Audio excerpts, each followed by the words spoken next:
Have you ever found that the harder you try, the more painful life becomes? Have you ever wondered why no matter how much effort you pour into solving a problem, things seem to only get worse? Welcome back to the channel, your safe space for soul-deep wisdom and ancient insight for modern life. Today we explore a powerful yet rarely addressed question: why do we feel more pain the more we struggle?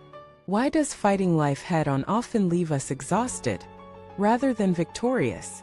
Master Hongyi, a renowned spiritual teacher and former accomplished artist who later became a revered monk, offered an answer that cuts through illusions like a sword, an answer that might just become your anchor in life's storm. At the heart of this question lies a profound paradox. We are taught to be proactive, to fight back, to not give up. But what if the deepest peace isn't found in resistance, but in surrender? What if life isn't a battlefield to win, but a river to flow with? Let us begin with a real story, a story of Master Hongyi himself. Born into a wealthy family and blessed with rare artistic gifts, Master Hongyi could have led a luxurious life as a renowned calligrapher and musician. Yet, in his early 30s he gave up everything: fame, fortune, relationships. He shaved his head and donned monk's robes. People called him mad. Why throw away such a life? They asked. But he smiled and said, only when I let go of it all did I truly begin to live. You see, what he discovered, and what many of us forget, is that the tighter we hold on to control, the more we suffer. And the more we try to force life into our design, the more life resists. Imagine you are caught in a riptide. The instinct is to swim against it. But the more you struggle, the faster you sink. Survival lies not in resistance, but in floating, letting the current carry you until it weakens, and then swimming back to shore. This is not passivity. It's intelligent surrender. Master Hongyi once wrote, "A blade that is too sharp will break. A heart that is too tense will shatter." In other words, tension is not strength, it is a sign of imbalance. Think about your own life. How often do you grip too tightly? To a relationship, to a career goal, to an idea of who you must be? And how often has that grip brought pain rather than peace? Now, let us explore why this happens from a psychological and spiritual lens. The human mind is wired to solve problems. That's how we survived as a species. But when we bring this problem-solving mindset into the realm of emotions, relationships, and the unknown, it becomes our cage. Not everything in life is a puzzle to be solved. Some things are mysteries to be embraced. Master Hongyi taught that suffering comes not from events themselves, but from our attachment to how things should be. He said, all pain is expectation crashing against reality. If we release the expectation, the pain has no root. Take, for instance, the experience of loss. When someone we love passes away, or a dream falls apart, our first reaction is resistance. This shouldn't be happening. But who decides what should happen? Where does that standard come from? The more we resist reality, the more it hurts us. But when we soften into acceptance, not passive resignation, but courageous presence, we find that life has space to move again.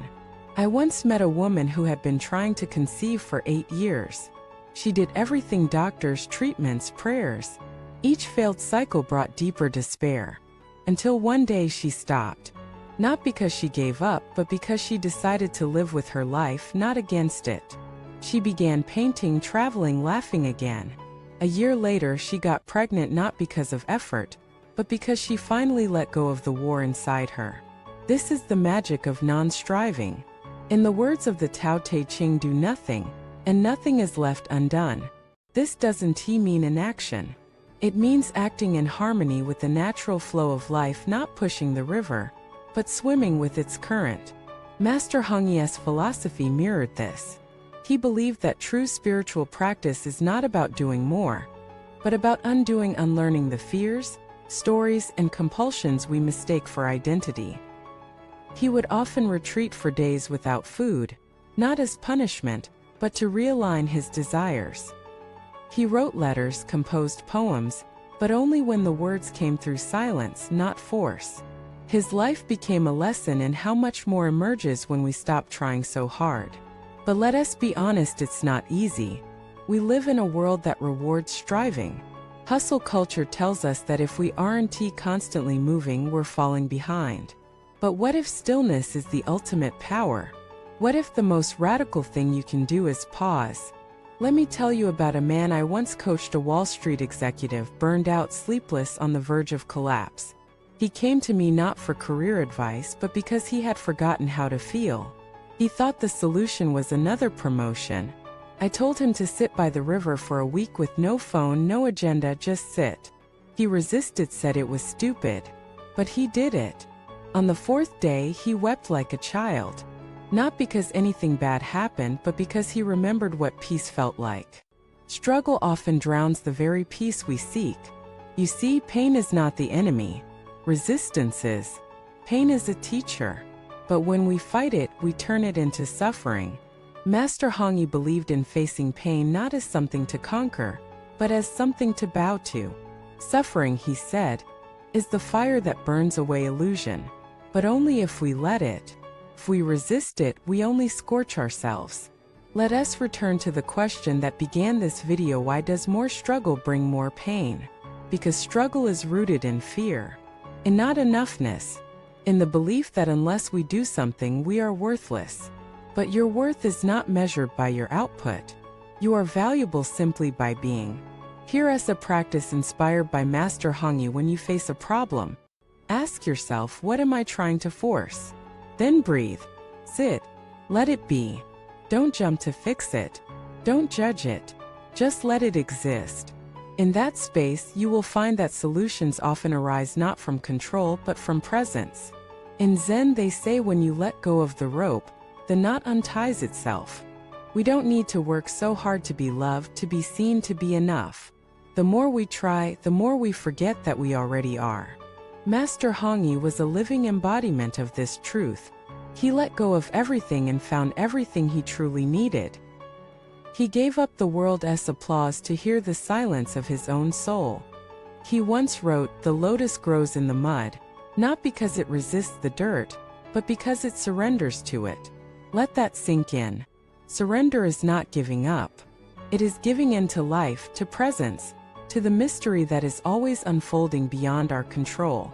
As we end this video, I invite you to ask yourself, what am I resisting? What would it feel like to soften? What truth might I discover if I stopped running? Let your life be not a war zone but a garden. Let your heart be not a fortress but a field. Thank you for watching this video. If it touched you, please share it with someone you care about. Leave your reflections in the comments, I read them all. And remember to subscribe, like, and stay connected for more soul-centered content. Release the struggle. Embrace the flow. Your peace is waiting.